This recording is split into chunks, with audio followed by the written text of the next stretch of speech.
going on, ladies and gentlemen? BizzyDad here, you there, checking out the latest deck build video. And hey, before we start, I have to say hello to my newest subscribers this past week. Look at them, there they are at the bottom. They are on board. Thank you guys so much. I get pumped every time I get a new subscriber. I love it and really appreciate it. It sets the bar even higher for me to make videos, keep current, and give you guys something to check out, something to talk about. The comments have been great lately.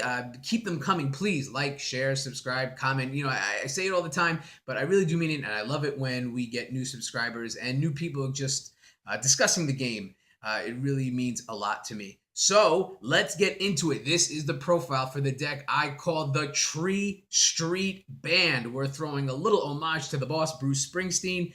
Am I showing my age? Maybe, but that's irrelevant. This is a really great deck if you are a player like me, if you like defense, if you like control, if you like canceling and pretty much dictating the game on your terms. This is the deck for you. It is a green-white based deck, and there's a lot to get into. So let's just jump right into it, and I'll explain everything as I go along. So our ruler is Yggdrasil the World Tree. There it is. My other deck builds, I've talked about this ruler and how tough it can be and basically have to strategize when you come up against it. So now here I am. I built a deck around this tree, and it's fun. It really is a lot of fun. I took this deck to my local game store for a tournament, and second place, guys. Another top two. We're not gonna win one of these. We're definitely gonna win. We fell just short, but still, it was fun to play. It was frustrating for the people that I played against, and it got a lot of compliments. They've never seen the tree deck like this before. It was tough for them. They didn't know what to do, and that's really what I like. I like when you play against somebody and the cards that you have set up make your opponent second guess themselves. That's really what I'm out for, really just to make you think twice. So let's get into Yggdrasil. It has no judgment. There is no backside to this card, no booty.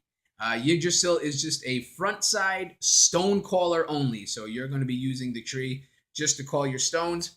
There's a lot of text on this card, but really it's just one giant replacement effect that stays in play for the entire game. So I'll read it to you. If damage dealt by a card your opponent controls would reduce your life to 0 or less, so I mean, you know, if you have 300 life and someone swings at you for 1,000, that would bring you below 0 mathematically. So when that happens for the first time, it does not reduce it to 0, it reduces it to 100 instead. Then you may search your hand or deck for up to one card named Avatar of the Seven Lands Alice and up to one card named Blade of the Seven Lands Excalibur X and put them straight into your field, then shuffle your main deck. So that's really all this card does. Call stones for you, and when a card that deals damage to you that your opponent controls would kill you, bring you down to 0, it really doesn't kill you. It brings you down to 100, and you kind of get a last stand and get to bring out a couple of cards. So usually I go into the stones, but I want to bring out those cards right now to kind of show you what they're about so we could talk about them. So the first card you get to look for is Avatar of the Seven Lands Alice, and here she is. It is a 6-drop Resonator, 3 green and 3 other to play with quick cast, and that means you could put her on the field even on your opponent's turn, and target attack.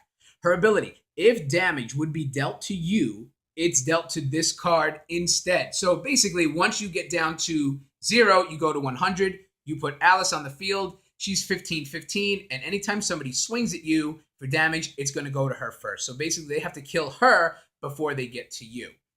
The other card is Blade of the Seven Lands Excalibur X. This is a Regalia card. It normally costs 3 void to play, but once you get down to 0, you get to bring this out for free.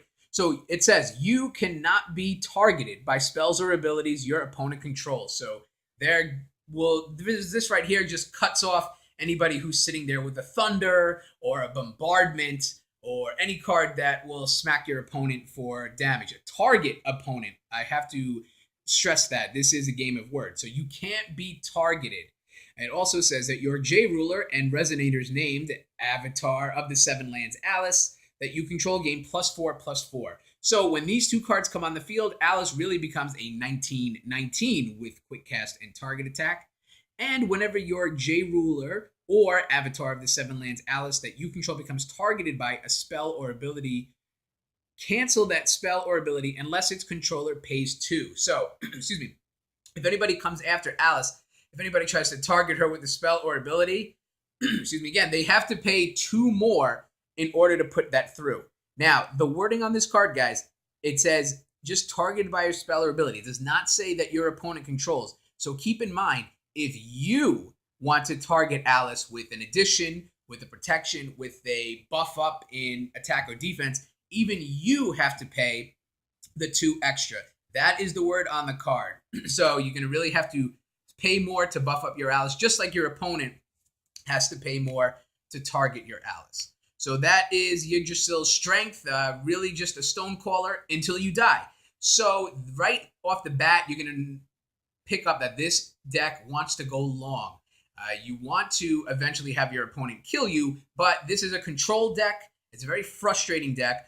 You're going to dictate the pace of the game. You're going to let your opponent kill you, but on your terms. So let's go into our stone lineup. We are going to run 4 copies of the Magic Stone of Gusting Skies. This is a dual stone that's going to give us access to light or green. So we have both in that one card. Also, just 3 basic wind stones and 3 basic light stones. This is our 10 stone package, and it's pretty straightforward. So the 4 dual stones and 3 of each color in a basic wind stone and light stone. Just to touch on the Regalia one more time, I do only run 1 copy of this. I've debated putting 2 in here, because while you can search out the 1 when you get to 0, you can also hard cast it and put it into your field for 3. But I think what gets a little tricky is if you have 2 on the board, as much as it pumps up your Alice to 23/23, and that's great, it also pumps up the stones you have to pay to target. So if you want to protect your Alice, if you want to buff her up with stats, if you want to target her with a spell on your own, it's now going to cost you 4 extra because it's 2 for each of the Regalia you control. So until I run into a spot where I lose a game or run into trouble because I didn't have the second Excalibur out there, I might consider changing it. But right now, only having the 1 seems to work just fine.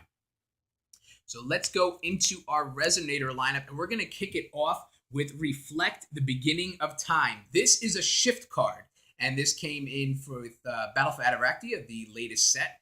A 1-drop green, 0 attack, 200. So I'll get into shift cards just a little bit. So here he is, and this is his upside. When you, let me just pull it out so I could show you guys. Shift cards will have 2 sides. This is one side, and this is the shifted side. And the way the rules of the game work is when you sleeve the card, when you sleeve a shift card, it has to be sleeved on the side that shows the shift cost face up. This is your face up card. Now, you could play either one. You could play the 1 green to put Reflect on the field, or you can pay the 2 light and 3 to put Refrain on the field directly. The reason why it has to be on its face upside is for searching, and any sort of supplemental action. So just for example, if you have a card that says, search your deck for a light resonator, you cannot search your deck for this card because the face-up card has to be green. It has to be on Reflect's side.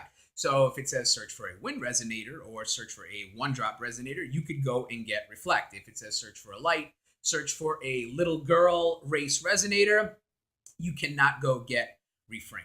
So guys, this is a really incredible card, and this is just the pinnacle of control. So on its side, we want to come in with Reflect. We want the green side up. 1 to play, 0 attack, 200 defense. We don't care about that. This card cannot be targeted by spells or abilities. Again, keep in mind, this includes you. You can't put an addition on him. You can't buff him up with stats on a spell or any sort of ability. Nobody can target him. He could be target attacked by a resonator your opponent controls, but that's about it. Nobody can hit him with a target spell. Again, you might run into Dark, where they have your opponent banishes a resonator. You might be in trouble there, but that's pretty specific. For 1 stone, you can put a magic counter on him, and here's where the trouble really begins. So as the game goes along, you want to put the counters on him, and the magic number is 4. Once you get to 4 counters, you're exactly where you need to be. Later on in the game, you can pay the 2 light and the 3 to shift him over into Refrain. Keep in mind that paying the shift cost is the same as a spell chant, so you can only do it on your turn. However, once you do flip and shift and flip the card over, it's still live. So here's Refrain. She now becomes a 700/700 resonator. No longer, she loses that invincibility of being targeted, so it can't be targeted anymore. But now, she can attack the same turn she shifts. She's 700. But again, we're not really looking for her to attack. Once you, on this side, it costs 2 stones to put a magic counter on her. But guys, once you have the 4 and flip her over, this is the ultimate source of control. Because if you remove 4 magic counters from this card, you destroy all additions, Regalia, Resonators, and J Rulers. Guys, this nukes the board. Now, both sides, your side and your opponent's side, but the way this deck is set up, you are not playing Resonator early on in the game. This is not a very heavy Resonator until the end, and you're going to see that. But this is such a deterrent. When if you can get this card in the field and get the counters and flip her over to Refrain, she's sitting there with 4 counters. Your opponent is not going to J activate to flip the ruler over to the J ruler side. They are not going to want to flood the board with Resonators, because removing the counters is an activate ability. You could do it at any time. So anytime that they mount up a threat or throw something your way that you don't like or you're not ready for, just remove the 4 counters and bye-bye world. They're gone. Everybody's gone. And additions and Regalia, J rulers, if they J activate and you remove the counters, that's just it. They're gone. Maybe they can get their J ruler imperishable, but if not, everybody's gone. It's such a deterrent card, and people are very, very weary when Reflect hits the field. It distracts them. Now they're looking at Reflect. They're looking at those counters. When is he going to shift her over? When's he going to remove the counters and blow it up? This totally takes your opponent off their game, and I love it. I debated 4, but I think 3 is just fine. There are no 2-drops, so we're going to go right to our 3-drops. And the first is the Timekeeper Elf, a 3-drop, 1 green and 2 other, 500/500. When this card enters your field, put the top card of your Magic Stone deck into your Magic Stone area rested. I touched on this a little bit on my Vingolf 2 hits and misses video. I really like the Timekeeper Elf. She comes in, as long as she sticks, as long as it doesn't get canceled, then you get to put a stone in your stone area rested. And that's okay. Because if you went second, you've just tied the game as far as stones. You've just caught up. If you went first, you're now 2 stones ahead of your opponent. And the way this deck is set up, we play defense and we like to play with open stones on our opponent's turn. So if we can get her out in the early to mid game and kind of ramp and bump up our stones a little bit, it's very good and it's going to come in very handy. I have 4 copies of Bedivere the Restorer of Souls. This is a 3-drop, 2 light, and 1 other to play. It is a 700/700 Knight of the Round Table Resonator with target attack. So very good, able to go after our opponent's Resonators. And when this card enters your field, you may remove target Resonator with 1,000 or more attack from the game. So here's another element of our control. Your opponent puts a big beater on the board. You have your Bedivere, throw him on there. If it sticks, that big bad Resonator is gone. Goodbye, Gwyber. Goodbye, Maribel. Goodbye, Celestial Wing Seraph. Anybody with 1,000 or more. Oh, you have a Lancelot that's pumped up with an Ame no Habakiri to 1,000. Well, now he's gone. Anyone that's 1,000 or more, you have the choice to remove them from the game. And again, that's great because it's not in the graveyard. It's gone, removed from the game. So their Resonator doesn't even get to hit the graveyard for any graveyard effect. And then even after that, he stays on the board with 700. Pretty decent stats for a 3-drop on his own. He could probably take a nice hit with a block. Target attack, maybe he can pick somebody off at the same time. Very good card and just part of our control package. And now that was, keeping with the theme of the deck, that was our opening act, and now it's time to meet the band. So we're going to start with 3 copies of Excalibur the White Dragon. This is a 5-drop, 1 light and 4 other to play, 12/12 with flying, but a great discount, as we've talked about before. You may pay 2 less to play this card for each resonator that entered your field this turn. And the discount will always come off the color list. You're always going to have to pay the 1 light. So your best case scenario is paying just the 1 light to bring him into the field. And we want to set this deck up. We want to set our hand up as the game goes along to have a Excalibur in our hand when it's time to bring the band out. So really good, especially with flying, 12/12 flyer. He's just a real pain.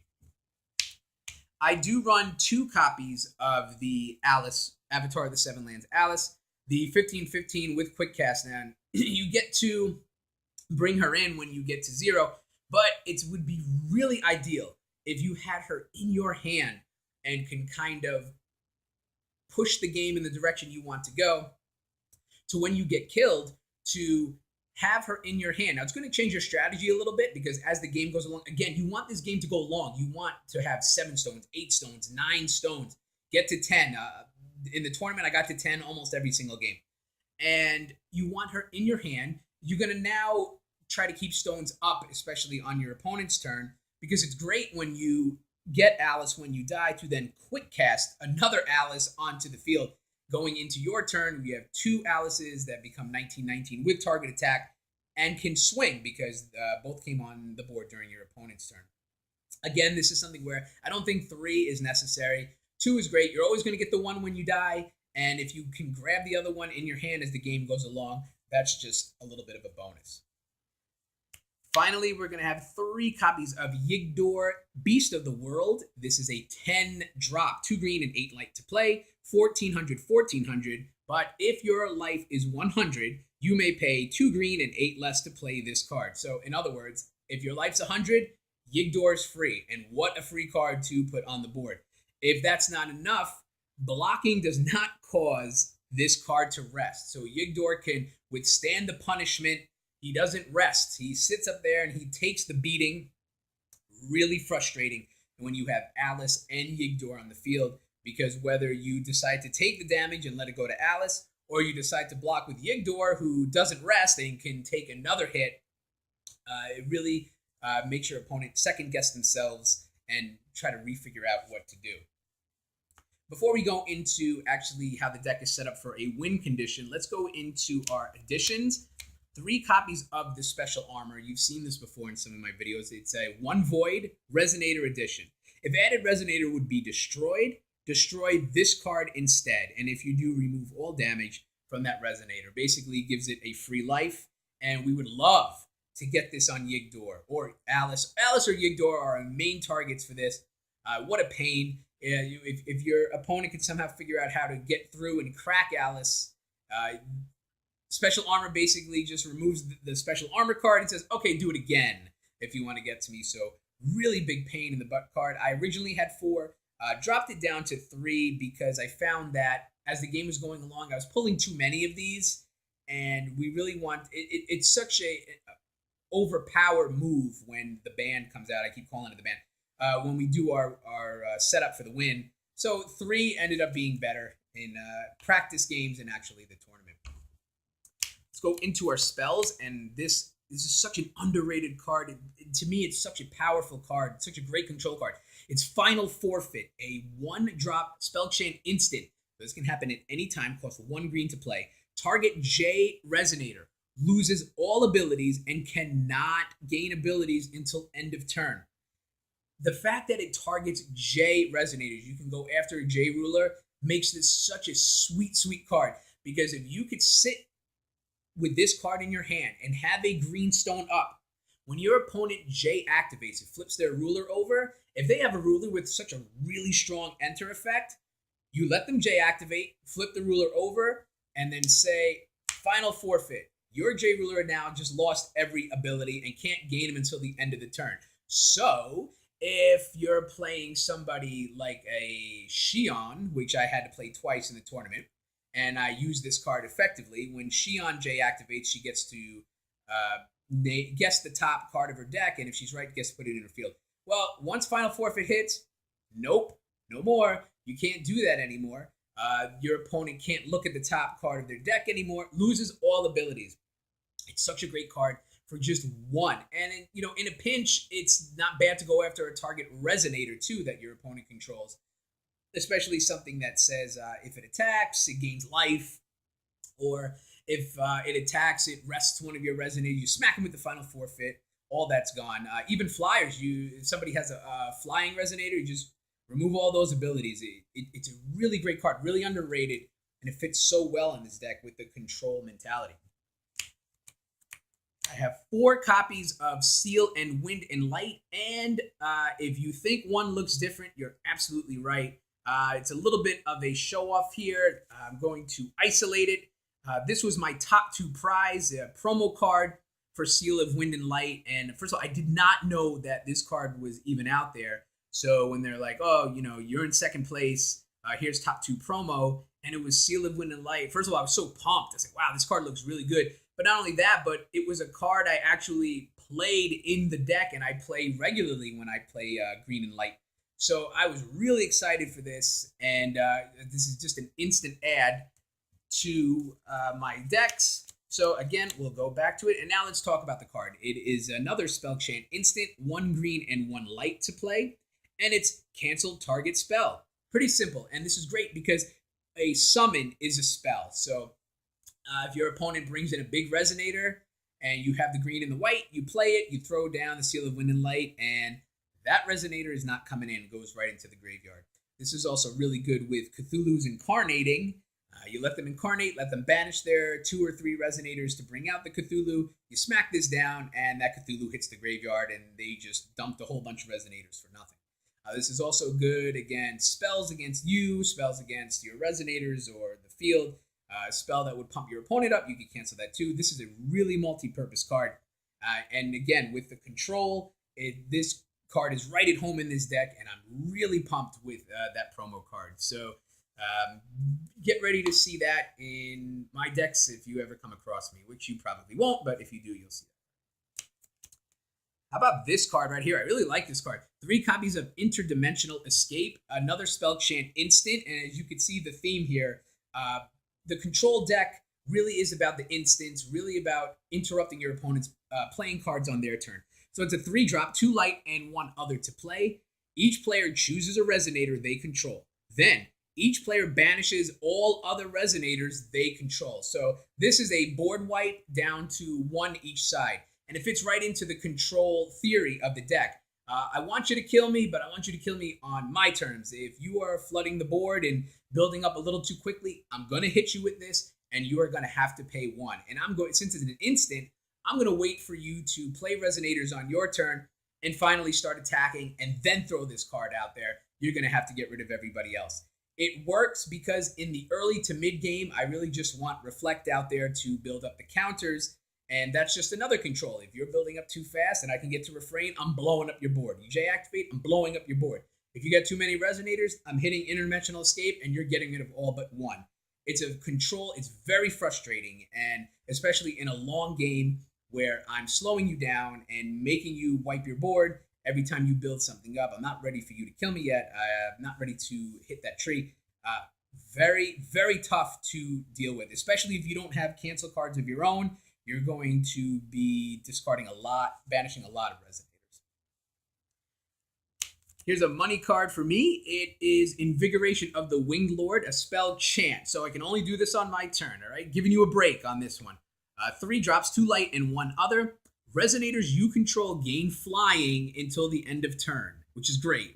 It gets even better. At the end of this turn, recover all resonators you control. So I use this as the knockout punch. This is the money card, as I'll show you in a bit. Every one of your resonators can fly. They can swing away at your opponent. And then when the turn's over, you recover all the resonators, which is, it's just a slap in the face. I just hit you with all these guys flying, and now I'm going to recover them so they can now block when you go. When your turn's over and you pass to opponent, they don't fly anymore, but they are recovered, so they can block. Really great card, and it's great to just set up the win. Finally, we're going to throw some Vingolf 2 in here. This is 4 copies of First Aid, another spell chant instant, again with the theme of the deck. 4 to play. It's 2 light and 2 other. You gain 200 life for each magic stone you control. This is a great mid to late game card because it's going to cost you 4 stones. But this is also telling you that you're going to get a minimum of 800 life. Every magic stone you control, you gain 200. Doesn't have to be recovered or rested, just as long as you control it in your area. And I use this when I have the 8 stones, 9 stones, 10 stones. I'm not ready for you to kill me yet, so let me throw a First Aid on the field and gain 1,600 life, 1,800 life, 2,000 life. When you do kill me, when you get me down to 1 and I bring out all my cards, maybe I'll hit you with the First Aid and then gain another 1,800 to 2,000 life. Very frustrating card, and again, if you're not playing somebody with cancels or any way to get rid of it or counter it, this is another gut punch card. So let me just show you my theory behind how this game, how the deck wants to work. These control cards here of Reflect to switch over, Final Forfeit, Interdimensional Escape, Seal of Wind and Light. This is going to control you if I'm playing against you. I'll cancel your spells. I'll cancel your summons. If you got too many resonators, I'll make you get rid of everybody but 1. If you J activate with a killer ability, I'll just strip your J ruler and you get none of the enter abilities. If all else fails and I can shift Reflect over to Refrain and you're too much of a threat, I'm just going to remove the counters and I'm going to wipe your board. It's really, really frustrating, as I've seen, because I've been playing other players, and without cancel and counter spells of their own, they just don't quite know what to do, and then eventually it just gets too frustrating for them. So this is really the dream scenario.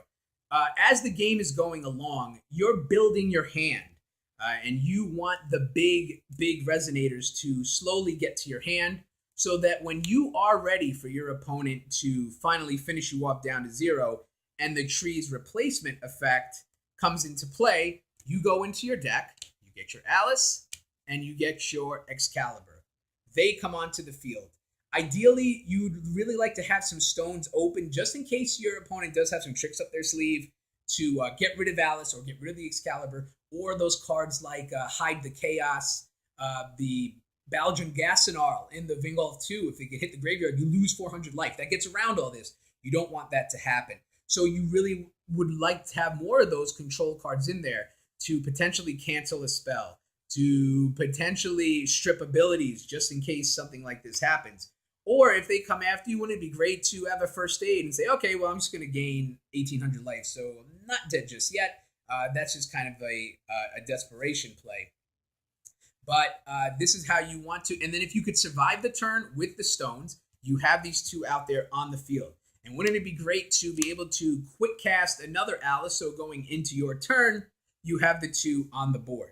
And ideally, this is what you'd like to have. You'd like to have those 2 out there. 1 is okay. So let's just say we're not too lucky and we just got the 1 in our hand. But we've been building this up as we've gone along. So we survived the turn with our Excalibur and our Alice. It comes to our turn. We draw our card, and if we have any more stones to get, we get a stone. Now it comes to our main phase, and because we have 100 life, we could play a Yggdrasil for free. Maybe let's try to get 2 in our hand. Play another Yggdrasil for free. Well, we had 2 resonators that entered our field this turn, so now Gwyber is just 1 stone. Hey, do we have another Gwyber in our hand? Now there's another Gwyber for 1. Do we have any special armors that we put on Alice or Yggdrasil to keep him on there? And now all of a sudden, your opponent is staring at a huge wall. They're staring at the band. The band is on the stage. They're tuning up. They are looking at all these big resonators, staring them in the face. And what are they going to do about it? What if you have a First Aid and after you put all those guys on there, you just gain another 2,000 life on top of it? So you really want to get these guys out here.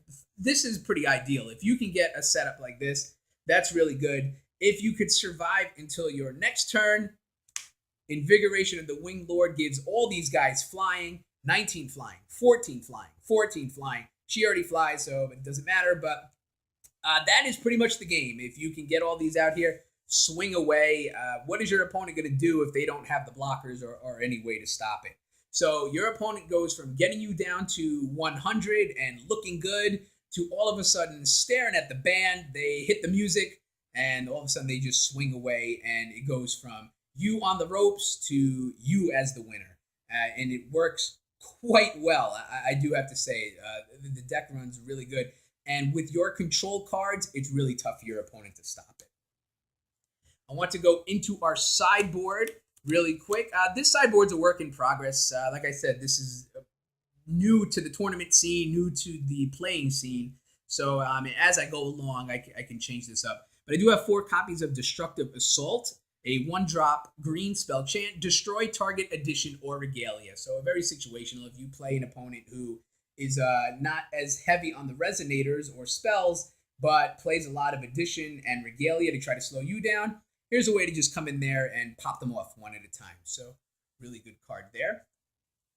I have 3 copies of Guardian Angel Raphael. 3-drop, 1 light, and 2 other to play. 400, 800 with flying, but has some pretty good abilities. Your opponent cannot play cards from their chant standby area during your turn, so that's always good. And your opponent cannot play activate abilities of J/rulers or regalia during your turn. So this is really good. Hello, Reflect. You can no longer rest and remove cards away to send a resonator back to my hand. You can't use your orb anymore to gain counters. Anybody that can, any J ruler that has an activate ability or anything in your standby where you'd love to bring him out, well, you can't as long as Raphael is on the field. So really good card. Again, another situational replacement. 3 copies of Behemoth the Earth Eater. Here's another just big beater. 5 to play, 2 green and 3 other. 15, 1500, 12 Apostle or Beast. Whenever this card does damage to a resonator while attacking, it deals that much damage to your opponent. So a little Ame no Habakiri built into Behemoth, but only when it's attacking. When it attacks, if your opponent is silly enough to block, that resonator probably will die, and 1500 damage is going to your opponent. So when Behemoth attacks, it is very high probability that your opponent's going to eat 1500 damage. If you can somehow equip it with target attack or make it go after a resonator that's rested, that's even better. So Behemoth is there in case you're going up against somebody who also has big resonators in the early going. Maybe he could stop them a little bit while you're getting the big cards ready for when tree hits and you get down to 1. There's 3 copies of Wind Secluded Refuge. This is a really good card. I haven't been able to find a way to get it into the main deck just yet, but it hasn't been an issue so far. It's an addition to the field, 2-drop, 1 green, and 1 other to play. And when this enters your field, draw a card. So always good to draw. And when a spell or ability your opponent controls targets a J resonator you control, you may banish this card. And if you do, cancel that spell or ability. So that's really good. And this gets around and can cancel Flame of Outer World, and I believe it can also cancel Black Moonbeam. Even though those cards say that you players can't chase to the card, if this is already on the field and that card comes out to target, you choose to banish it, and if you do, you cancel the spell. So really, really great to have. If you come up against somebody who's got these big cards that you can't chase to, maybe you throw this in there. It's not as big a deal. Yggdrasil doesn't flip over, so Black Moonbeam can't go after it, but always good to have it in the side deck just in case. Finally, 2 copies of Class G's Tank. This is a Regalia from the Vingolf 2 set. 2 drops, 2 void to play, and I just like it because of all the options it gives you. You could pay 1 in rest to gain 200 life. Pay 2 in rest. Target resonator cannot be targeted by spells or abilities your opponent controls until the end of turn. Pay 3 in rest to draw a card, which I think is a little steep, but okay. And then pay 4 in rest to rest a target J resonator. That's great. You could pin down your opponent's J ruler if they're flipped over. And again, it just shows how I think paying 3 to draw a card is a little steep, being that if you only pay 1 more, you can rest a J ruler. So a little bit of a disparity there, but okay, hey, this gives you a lot of options. And again, the sideboard is supposed to be situational depending on who you're playing against. Good way to just get that in there and have just more options. So guys, that is it, and it's a mouthful, which I'm sorry for, but I like to explain reasoning and show you everything. But that is the deck for the Tree Street Band, Yggdrasil the World Tree. The band hitting the stage, tuning up, and just blasting the music right in your face. Let me know what you think. Do you like it? Do you hate it? It seems to do pretty well. I like playing it. I think it's unique and original. Let me know your comments. I love the comments. I read them all and try to reply to every single one of them. So always love that. And again, the likes, the shares, the subscribes, keep them coming, guys, please. It's great to see, and always just gives me the motivation to make more decks and more videos and have more fun. So as always, thank you for a few minutes, guys, and I'll talk to you soon.